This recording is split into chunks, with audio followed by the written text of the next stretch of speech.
Good morning. And I know it's early for Delhi, but thank you very much for being here this morning to listen to this very interesting panel. Thank you, Charles, for just capturing what happened yesterday. I think it was an interesting day. I was here for part of the day, and as Charles said, we moved from discussing the problem to actually discussing solutions, which is very important because that's what we need for the future to be sustainable.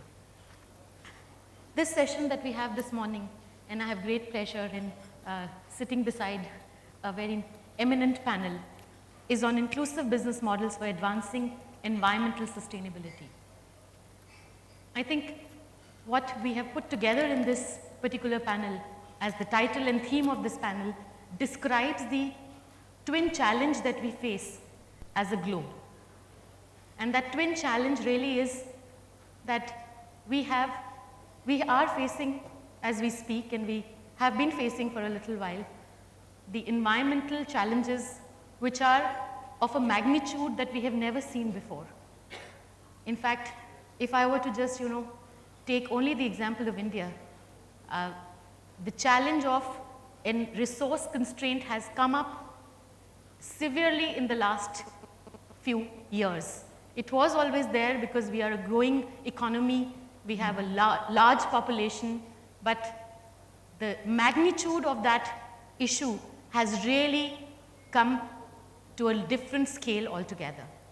If you have, those who are living in India can probably see it every day in the papers, whether it's water, whether it's, the health effects of air pollution, whether it's got to do with the access to various resources for businesses. All of this is become a huge issue as we see.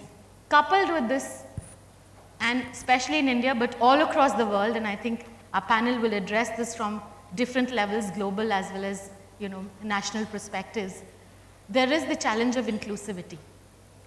You have in India nearly 50% of the population which has no access to even basic needs. And it's a growing population which is demanding and wanting to have a quality of life which they have not got rightfully even 65 years after independence. So in India, we still have nearly 400 million people who do not have energy access, do not have clean water, don't have houses, don't have proper sanitation. And I think here the role for business, and this is the Business for Environment Summit, B4E, role for business is really crucial. Role for business, and I don't mean only conventional business, I also mean unconventional business, the social businesses, the social entrepreneurs as well. Because again in India we are seeing a huge growth of social enterprises which are coming up with innovative solutions, innovative business models, which we believe would, as Charles was mentioning, redefine the norm, redefine the models and the solutions for the sustainable future that we are looking at. Just to briefly tell you that in our CII-ITC Center of Excellence for Sustainable Development, of course, a lot of you know that CII is a large business organization, has 7,500 members across geographies in India and across sectors and across scales, so small, medium, large enterprises.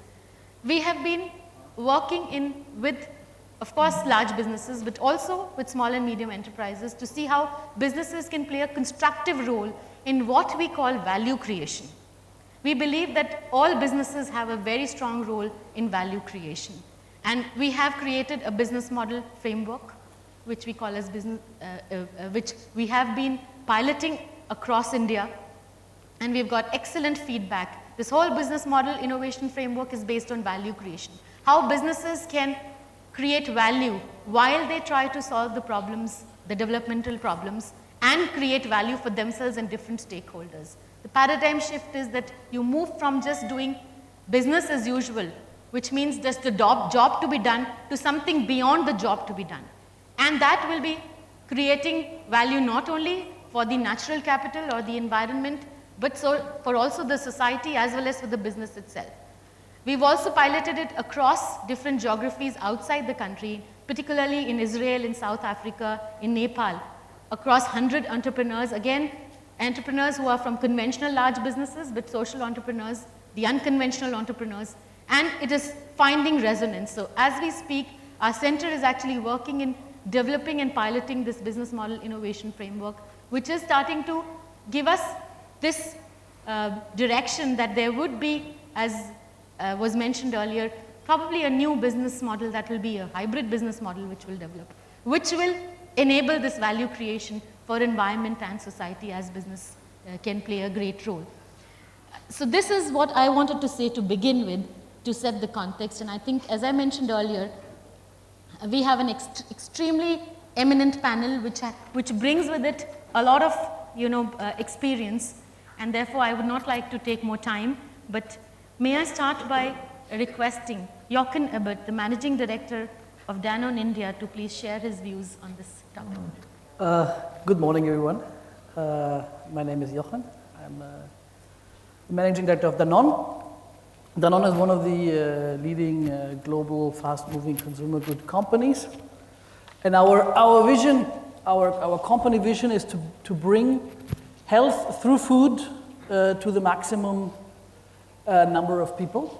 And we are a company that is very experimental in challenging our normal business model and going into new ventures, like we do in many different examples, like in Bangladesh, where we have a social business together with the Grameen Bank. Following Seema's intro, I would like to talk about 3 areas that were mentioned yesterday by the politicians, and I'm an NIR, I'm a non-Indian resident, so I'm living in India, but I'm not an Indian, for 6 years. And these politicians were talking about pollution, poverty and people, and I tried to be as precise as I could be in terms of how can businesses help to solve these issues. I would like to start with pollution, because I think it's extremely imminent here, and I know that many Indians living in India, or many Delhiites living in Delhi, are not even so aware anymore. I think if you live 10 years in Delhi, you'll probably lose 2 because of the smog. It's a fact. It's a fact, and it's a fact that is so imminent that many people start to forget about it. That is not the normal way to live. This is not the normal way how you want to grow your children, because the impact of this is negative. So the question is, how can companies, and how can companies like mine help in terms of how can companies be activated in an authentic manner to help on this issue? Because if we're quite honest to ourselves, it's not obvious.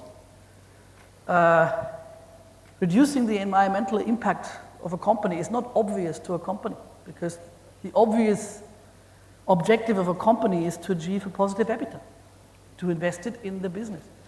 So at Danone, we try to tackle that by putting carbon emissions as one of the major company objectives. So in all our big companies in Europe, in the US, in Latin America, in Asia, managers are valued as much concerning their impact on the carbon footprint as they are with their economical results, which I think is a quite remarkable movement for a company that still claims, yes, we need to have 10, 12, 13, better 15% of EBITDA. And that led to a few very good business solutions. We have 2 water brands. One is very famous, Evian.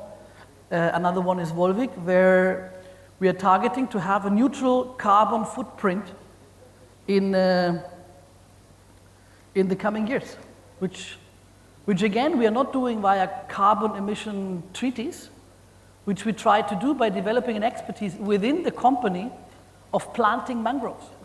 So Danone is developing an expertise, and there's a few people in Danone exclusively working in finding ways to plant mangroves, and mangroves are planted in Senegal. So this is an example where how companies, I think, can contribute in a manner that helps their business as well to tackle this very imminent issue of pollution, which I think in India specifically is still not as high on the agenda as it should be.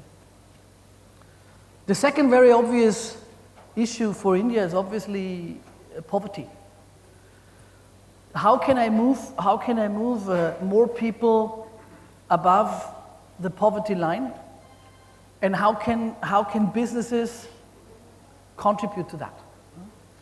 I'm responsible for the dairy business in India, and I have to say the dairy industry in India is a fantastic example of how to do this. Not necessarily alone.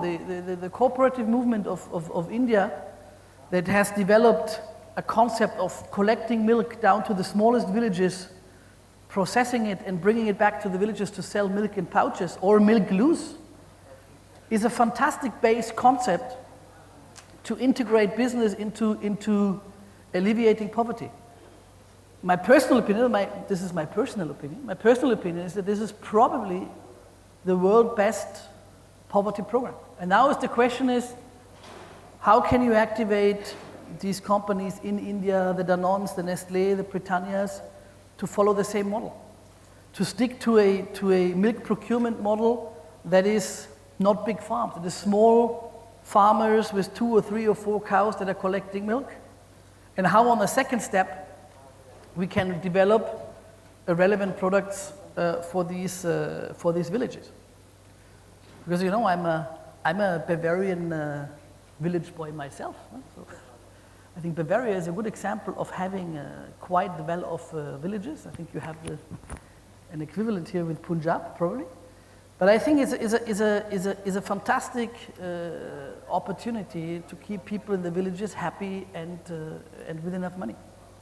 And the third area where I think we have to activate businesses like ours is the people. And I had a fantastic intro discussion with Elle before we started the panel, where we discussed, okay, what is the product that the people need? And he gave me some hints of, and he will probably talk about it a little bit later, about what kind of products does a villager need from a nutritional standpoint.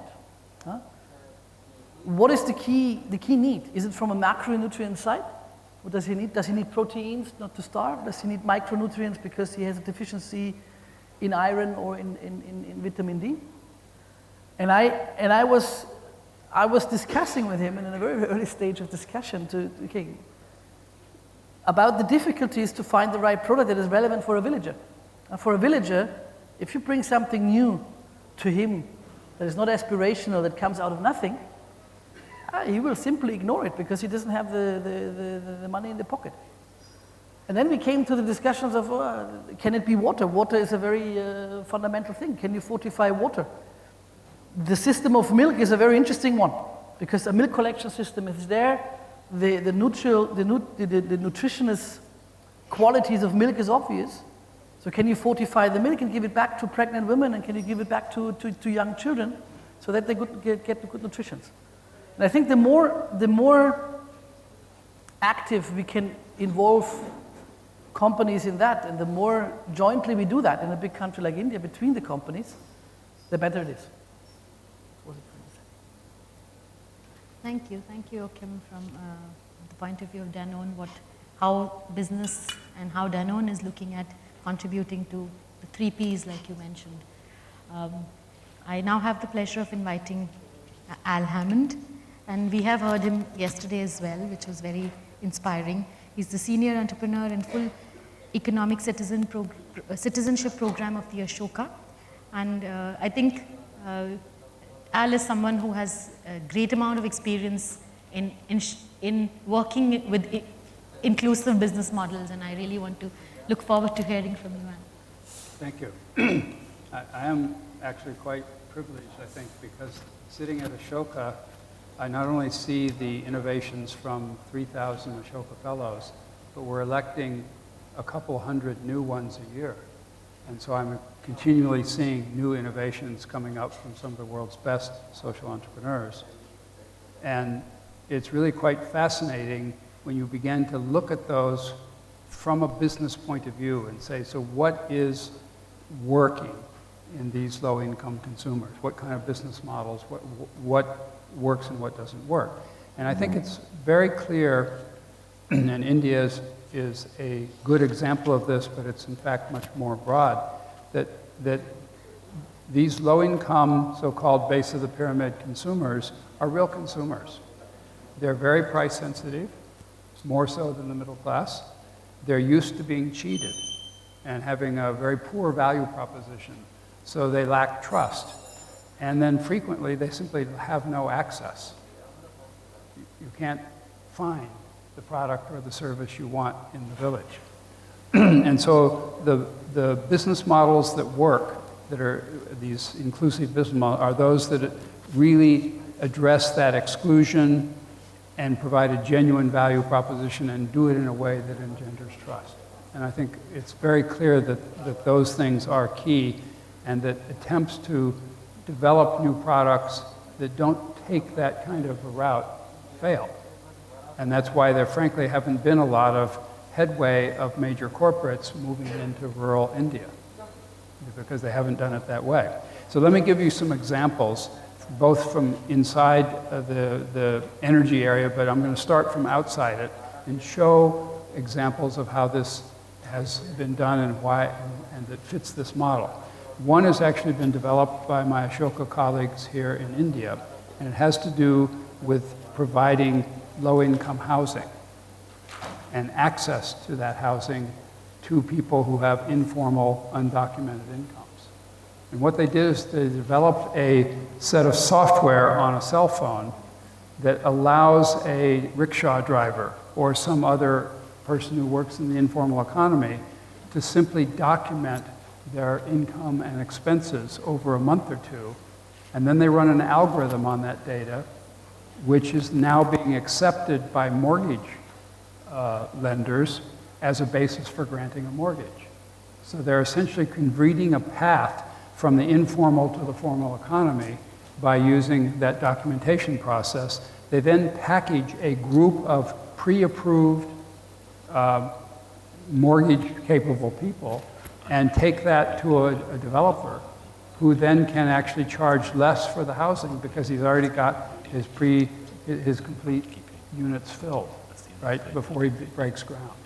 And so that's a virtuous cycle which is now starting to scale across India and soon to other countries, because it deals with the trust, it deals with the access, and so on. A second example is perhaps safe drinking water. As Seema mentioned, a third of the villages in rural India lack any source of safe drinking water. The government promises them water, but it doesn't treat it. And in many cases, there's both bacterial, but also dissolved solids and poisons, the arsenic and so on. And so there has been a movement over the last 5 or 6 years, starting at the Nandi Foundation, but now spreading well beyond that, to actually treat the local water source and sell the resulting safe water to the community. It's called a community scale safe drinking water model. And this is now starting to take off and scale. And it works typically through a prepaid monthly subscription to the water service. People come and pick up the water every day. But by providing third-party testing of the water quality twice a month, you build trust. And by keeping the price affordable, and I'm associated with one of these ventures, and they're charging essentially 80 rupees a month for a family's water supply. And that's actually quite affordable through most of the strata of the village. And so you address the accessibility thing, and the health benefits, of course, of having safe drinking water are quite profound. A third example is the one I mentioned yesterday, and this now gets us right into the energy sector and the pollution that you mentioned. The 2- and 3-wheelers that you see on the streets of Delhi are by far the largest single source of air pollution. Every one of those with a 2-stroke gasoline engine produces the pollution equal to 50 cars. And there are 100 million of these 2- and 3 wheel vehicles in Asia, and more coming. And so that's equivalent to 5 billion car fleet, which is many times the existing car fleet. So cleaning those up would actually probably be the single most beneficial way. And there is now a social enterprise which is launching in the Philippines, but planning to come to India next year, which is providing an upgrade kit that converts that gasoline engine to one that runs on compressed natural gas or propane and with fuel injection. So it actually is cheaper. It cuts the fuel cost to the driver by a third, and it wipes out the pollution. And it's actually a quieter, cleaner running motor, so it actually is more pleasant for the passenger as well. And that's an example of a win-win-win inclusive model which will have huge environmental benefits and which major companies could afford to get into. In fact, in the US, we have quite a number of big companies converting their long-haul trucks to run on compressed natural gas. But they're doing it mostly for efficiency reasons because they can save a lot of money over the cost of diesel. But the really big environmental and social impact will actually come from dealing with these three-wheelers. And so far, it's a segment that large companies have completely ignored. So I think those give you some examples of that there really are inclusive business models that have benefits across, to the company. They have, because they're profitable, they have benefits to the consumer, and they have benefits to the society. And that's clearly where we need to direct a lot more business acumen and capital to solve these problems. Thank you. Thank you, Al. I think those were great examples for us to really talk about when we open up the session for discussion as well. I will now request our third panelist, Mr. Sanjay Gupta, who is the Senior Advisor with Waste Ventures, working in India and actually running a social enterprise. So Sanjay, if you could give us your thoughts. Good morning, everybody. Yesterday we heard a lot of people talking about waste management and the problems that our cities face. And this is not just common to India, but we see similar problems across emerging markets in the developing countries. We at Waste Ventures promote social enterprise models in waste management services and processing, which is inclusive of waste picker community. Let me give you just an idea when I say the waste picker community, what in terms of size and number they mean. In 2010, it was estimated that there are 1.2 million waste pickers in India, in urban India. In Delhi alone, there are 80,000 plus waste pickers doing waste picking and living off it. In terms of businesses, every day in India, urban India, the waste picker do a transaction of around 65 crores to 70 crores. That's the business I'm talking about. And this community survives on its own with no support from the government, no support from the municipality. But for almost every municipality of a size of 10 million plus, they help save 3 million rupees every day in terms of collection and transportation. 15 to 20% of waste is managed by waste picker community in India, where they recover paper, plastic, cardboards, iron, human hair, anything that could be sold in the market, that's recovered by them. A recent estimate by the UN Habitat says 2% of the urban population in any developing country is engaged directly or indirectly in waste management. And that's all in the informal sector. That doesn't include the formal municipal employees. So that's the size that we are talking about to develop a model which is inclusive of the waste pickers. Considering that these are the figures for the waste picker in India and also true for the other developing countries, we see that this community works on its own without any support from the municipalities. And they work probably the most inhuman conditions. They pick up waste from the dump site, roadside, dumper bins, litter bins, anywhere. If it is a sellable product, they'll pick it up. For them, it is not waste. For them, it is a resource. For them, it's their livelihood. If we really want an inclusive growth of this kind of population, which is really huge, then we must have integrate them into a formal municipal waste collection system. Unfortunately, the models that have been propagated in India and many other countries, I can give you several examples from the developing countries, are not inclusive of the waste picker community. In fact, they have been displaced from their customary work of collecting waste and recycling. There have been several examples. So, if you want to promote an inclusive model, you must integrate these people. And this is the only way in developing countries that you can achieve your recycling targets. Many of us don't have the targets, but we still do 15 to 20% of recycling. Many of the developed countries, they have now set up targets that by 2020 they want to reach 70%, 80%. Countries like New Zealand have set up targets for zero waste. And many of the developing countries, say for Bhutan, they want to achieve 100% recycling rates by 2020. And it is not possible to do that without integrating this informal waste picker community. They know the business best. That's point one. The second point that I would like to emphasize is that in our urban planning, we must create a space for waste. When I say space for waste, I mean you must create a space where the waste picker can segregate their waste. This is the activity where maximum value addition happens. For example, this PET bottle value addition happens from the moment it is picked to the moment it goes for recycling. The value addition is anywhere between 80% to 250%, depending at what point it is picked, how clean it is, how many types it is segregated into, and how it is cleaned and how it is chipped and shredded. So, but for doing that finer segregation, you won't see that in the urban planning there is a space for segregation.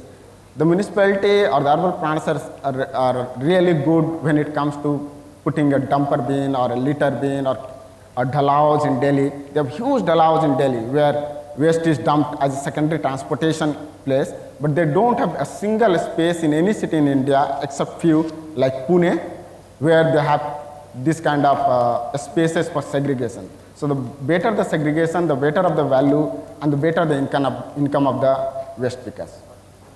So for an inclusive growth from the urban planning perspective, we must create that space for waste, where waste could be segregated, where waste could be sold, where waste could be utilized in a much organized manner than it is being managed today. The third point probably I'll talk about is the social enterprise model.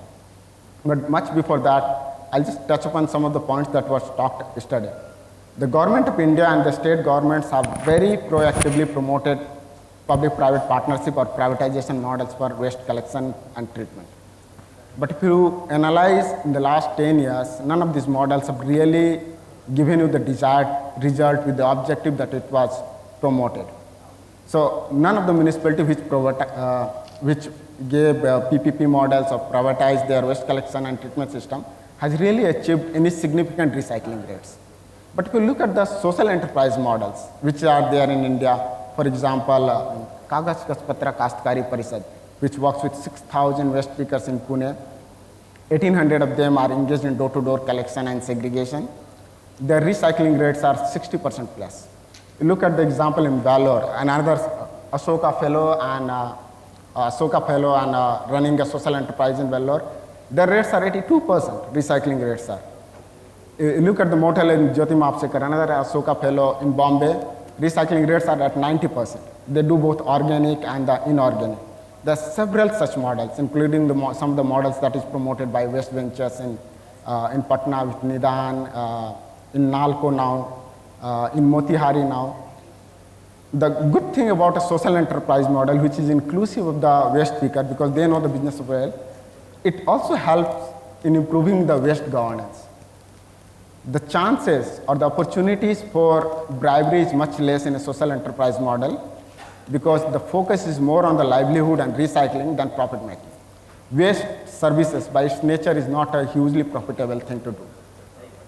The estimates are there that if a municipality gives out a good contract, the profit margins can't be more than 15%. But private companies don't look for 15% kind of profit in their model. They will always look for much, much higher percentage of profit. And this is not the sector where they can make.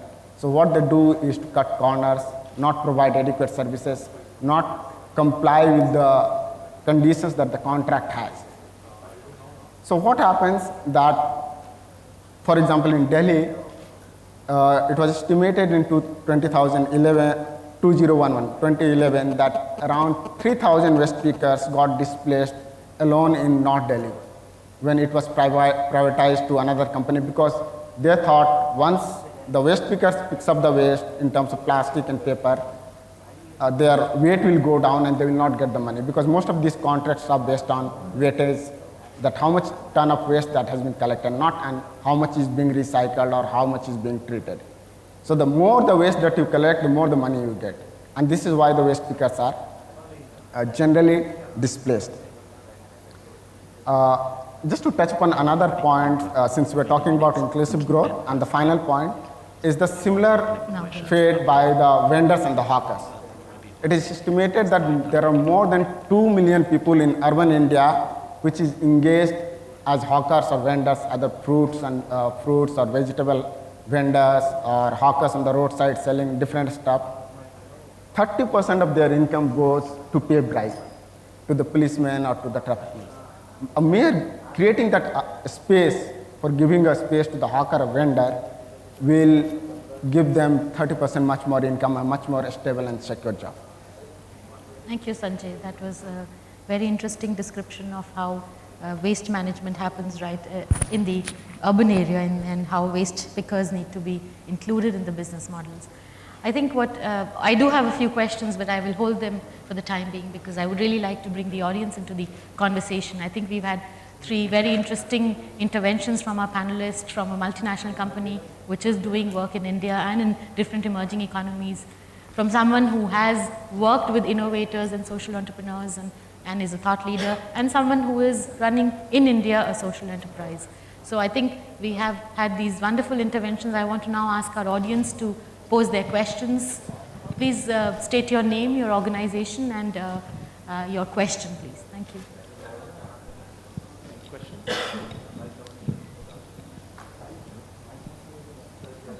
Okay, in that case, I think I will proceed with my questions that I had from the very interesting discussion that we initiated. And let me start with Danone. Danone, of course, works across geographies and in emerging countries as well. You've been in India for several years. How is the challenge of bringing inclusive business models to India different from other geographies? Is there a difference, or it's the same? I think it's not the same. I think there's a very strange reality of business models somehow automatically transferred from west to east in a way. Certain models are developed in the Western world and then are coming to the Asian world. I give a few examples. Distribution. Distribution in Europe is today predominantly done with big hypermarkets and big supermarkets. A company like Danone in France or in the UK or in Germany or in the US is probably selling 80-90% of their goods in big hypermarkets. Is that good? I don't know. It's maybe good for Danone. It's maybe good for the hypermarkets. Is it good for the consumer? Is it the most inclusive business model? I doubt it. I doubt it. So one of the things that I propagate myself in Danone and as Danone that we propagate in the business society is innovation. Innovation does not necessarily come from the product side. And many companies spend a lot of effort in, what could be the product and the product and the product, and then they're investing a lot in the product. I don't think the product is important. I think in India you have a lot of products that are consumed anyhow. Water, services, milk. There's a lot of products that you need, and the big question is what we would call route to market. And there is fascinating models in India. I'm always fascinated, and I asked everyone I meet I ask, how do you get your milk into the house? People look at me and they, how do I get milk in the house? Stupid. I get my pouch delivered in the morning. So, this is a breakthrough in terms of business process. That would be a breakthrough as a business process for Europe again. I think in the US, and Al will know better, probably in the 60s or the 50s, they stopped the door-to-door delivery system. Now they have big hypermarkets. The whole margin goes into trade discounts or whatsoever. So probably now, 50 years later, there are fantastic models that you have today in India that we tried to learn and that you may bring back to Europe again, which is more decentral, which is producing things where you need it. In dairy is a very interesting field of experimentation for that. I think India has a lot of opportunity in that. You are used in India to produce dairy products decentrally. Why? Because you have no infrastructure. Well, you have an infrastructure, but it's improvable. So it's a sheer necessity. If you want to sell in Delhi, you need a factory in Delhi. That is not necessarily the case in Europe, where you have central factories that are huge and delivering. And I think it has required a big openness of multinational companies to really understand what are models in the West that can be transferred to Asia, and there's many in terms of efficiency, in terms of logistic efficiency on the cool chain. There's a lot of possibilities there, but what in my eyes is completely lacking is the other way around, where you have models that are inclusive already here in India, that are working already in India, that are not transferred back or that are not valued enough. These are fantastic opportunities. Huh? The things that work in villages in India are fantastic opportunities, and this is maybe the most avant-garde system for mega cities like Tokyo, Paris, and London. And I'm always fascinated about our common friend Yunus from the Grameen Bank, who opened the Grameen Bank in New York. Why? Because he said, okay, the Bangladesh microcredit system is a fantastic solution for New Yorkers that have no access to financial services, because in the United States it's brutal. You don't get access to financial services if you cannot document a certain income. So in my view, it's a both-way street. It requires a lot of openness and new thinking, and I'm happy that I see a few young people over there. It requires the right mindset of the new generation of Indians. It requires the confidence of these people to say, look, we have fantastic things in this country. It does not mean that the growth models of the 70s, 80s, and 90s of Europe and the US is the right solution for the world. Well, fabulous. I couldn't agree more. I think there are wonderful examples of business model innovation which India can export to the rest of the world, and I think you're absolutely right. It's not just one way, it's two ways, and we need the new thinking to creep in. I want to come to you, Al, because you work across geographies, but also a lot in India. Do you see this happening? Do you see the innovations from India, whether those product or those are in the business model or service delivery or in the financial pricing of the product, getting exported to other parts of the world? Do you really see this happening? Not yet, but I think in some ways it's inevitable. One example is that, again, a venture I'm associated with is experimenting with how we provide access to medical care and high-quality doctors in rural villages where there are no doctors. So we're forced to use telemedicine. We import the doctor on a video screen with a local nurse who can be the pair of hands for the doctor. And that way we can get people access to a high-quality service without them having to travel and without the doctor having to live in a rural village, which he's not going to do. The US has actually the same problem. We don't have enough doctors for our rural population. And furthermore, our healthcare system is far too expensive. We can't afford it. We have to de-skill it. And that means having the doctor in the medical center and a nurse in the community and linking them together and doing appropriate things. So I do think these models will flow up because there are real economic problems in rich countries as well as in poor ones. And the incentive to find the solution at the moment is actually stronger here because the need is so apparent. And the inertia of these overcapitalized and inefficient systems of the rich countries will take a while longer before they self-destruct, right? But there is lots of potential for disruptive innovation going the other way. And precisely if you can make a profit in a rural village, then you have learned to be efficient in a way that is reminiscent of what Walmart did to retail distribution in the US, right? They also started in rural communities, and they became very, very efficient because they had to. And so we think that there are fascinating examples, but they haven't yet started, in my view, to have any real impact in the reverse flow. If I can come to Sanjay, you talked about the problems of the PPP model. In a way, you alluded to the fact that PPP models really do not work, and it's the social enterprise model which is starting to work, and you mentioned certain. Is there a synergy between the two models that we can find? One of the P is the people there, and social enterprise is driven by the need to serve the people. So is there a synergy that we can actually see? Because it's not one or the other. I guess it has to be both. The ecosystem needs both. So have you any thoughts on that? There are a couple of examples. In a city called Latur, they did try this. The PPP model was inclusive of waste picker community. So the contract clearly said that the waste picker has to be employed on a priority basis for waste collection system. And it did work very well. Latur went on to become the cleanest city in Maharashtra in 2008. And the entire work was done by there are examples.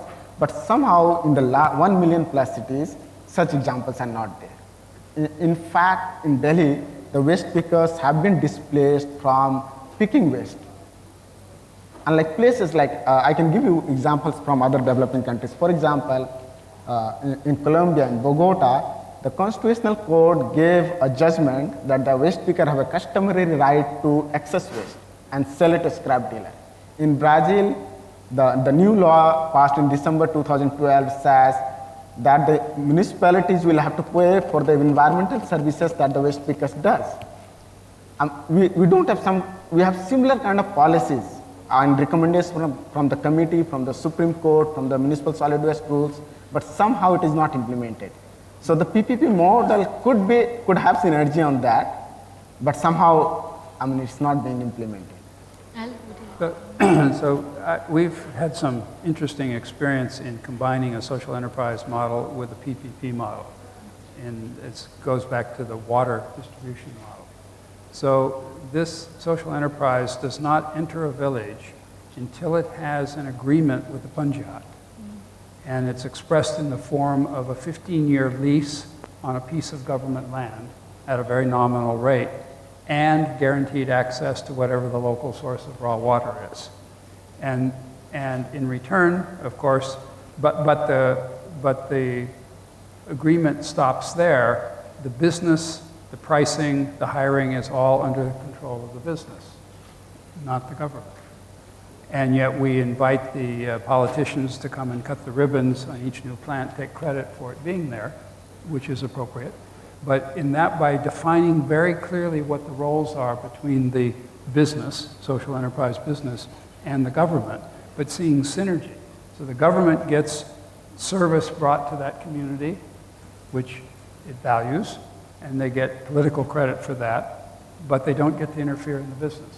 And that model has now been adopted across about 6 districts in Punjab, and we've spread it to 2 districts in AP, and we're moving it to other states as well. So we do think that if you define it very carefully, and you find district commissioners that are willing to think outside the box, then you can actually make a PPP strategy work. And indeed, in our case, to our surprise, we thought the key to this was never go ask the government for money, because then they want something in return. So we don't.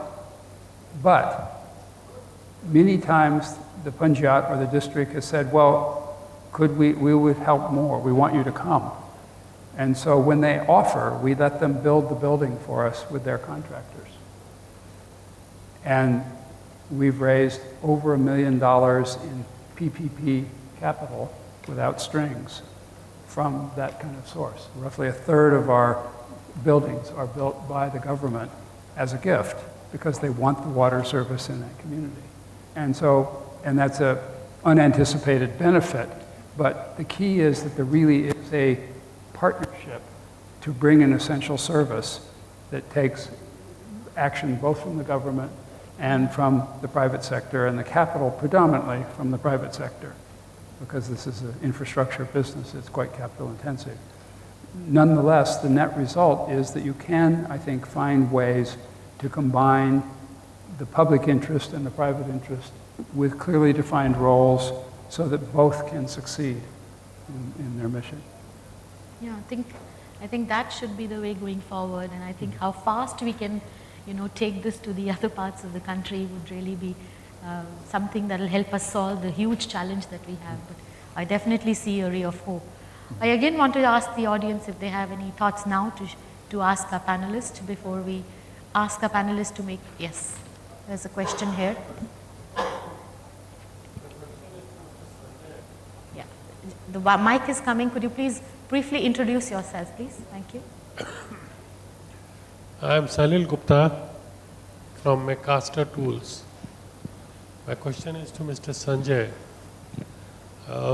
Yesterday also we heard a session on waste management, and what I could understand is basically the product is compost or something.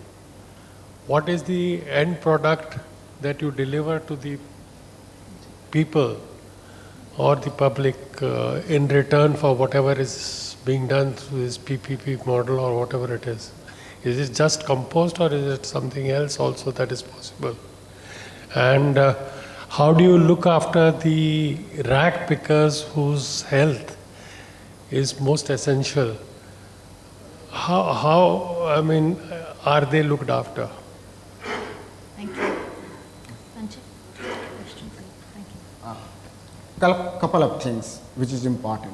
As long as your model is not inclusive, you are not integrating the waste picker in the formal collection system, they will continue to remain what they are today. They will pick up the waste from dump sites, from landfill sites, from streets, drains, anywhere. But the moment you integrate them into formal collection system, either into your PPP model, privatization model, or whatever model you choose to be, their occupational health goes up. They get better, they work in better conditions, more hygienic conditions, they are covered under the health insurance or medical insurance systems. So that's important. The second thing, what you talked about, the product that you can get.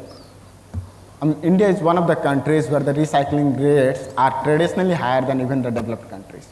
For example, plastic, because of this informal sector, is recycled at 65% today. The plastic that actually you see, it's really low on weight, but the volumes are large because mostly they are poly bags, and they have been already recycled several times.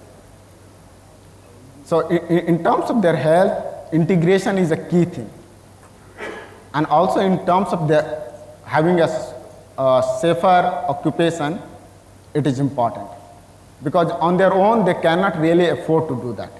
And in between, there are several obstructions in terms of, like they are harassed by the police, they are harassed by the municipal staff, and there are different reasons for that.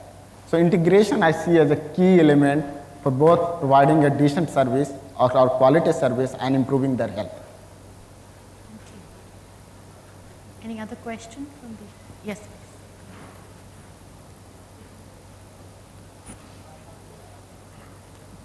Hi, my name is Raghav Sehgal. I'm from Fortis Healthcare. My question again is to Sanjay. We've already talked about a lot about the home waste. What we usually ignore when we talk about these things is the e-waste. And it's difficult because sometimes the chemicals, etc., they tend to damage the water table per se. So how do you suggest we tackle that issue, the unorganized part of it? Okay. Good question. I'm happy that you raised it. Recently, the government has framed separate rules for e-waste, for a formal collection system of e-waste. And that is input under the principles called EPR, Extended Producer's Responsibility. But again, as a policy it exists, but in practice, it is not so well implemented. But it is getting implemented in several places. Like Bangalore is pretty well organized, both engaging the NGOs as well as the formal collection system. But still, having said that, the maximum e-waste recycling still happens by the informal sector. If you look, for example, in Delhi, Shastri Nagar, Gandhi Nagar, Sahadra, full of e-waste, Mundaka, they do it. It's highly unsafe, very, it's occupationally dangerous. Their lifespan is cut short by almost 20 years when they just dip the e-waste into the acid and take out whatever recyclable is there. The government has created this policy, but it will all depend how formal collection systems respond to it. Otherwise, the informal system will continue to do, because this is something has to do with their livelihood. They earn a decent amount of money, more than their daily wages, by recycling it. Thank you. Okay, and last question before we end the panel. Hi, Jyoti Bala of Goldman Sachs. I have a question for Hammond over there. It's interesting you brought up the comparison between the Indias and the Americas in the healthcare scenario. I want to ask, if as far as social entitlements and benefits go, like Medicare, Medicaid, and employment, I mean, how do they affect the discussion? You know, the norms set up in two respective countries, and who has an upper hand? So your question is that between India and US, the medical entitlements is the question? Social welfare, safety nets. So the benefits, the medical Yeah. social benefits. He wants to know if you have any thoughts on the, the medical benefits and the social benefits that are there in the US context and the Indian context. I think they're very difficult to compare. If you look at urban India and the US, they're actually quite similar. There's good access to high quality care. It's not cheap. But the real problem and where there's great differences is when you come down to people who can't afford care, where there is a public obligation and subsidy, if you want to put it that way. And that system in the US is starting to break the budget. We can't afford that system that we have because we have such a high cost system. The problem in India is there is no functioning system in rural healthcare, not that really delivers a value proposition. So, so the problems are both bad, but they're different. and they both have to change. Thank you. That, ladies and gentlemen, brings us to the close of this very interesting session. For me, at least the key takeaway from this session has been the very interesting discussion that India probably is the hotbed of innovations and ideas which will define the kind of solutions that the rest of the world needs for meeting this twin challenge of inclusivity and taking care of environment. So I think this is something that and especially as the B4E Global Summit is happening the first time in India, this is something that the Indian practitioners, thought leaders in industry should take as call to action and hope that we will be able to create those solutions and export them to the rest of the world. So please join me in thanking our very distinguished panel with a round of applause.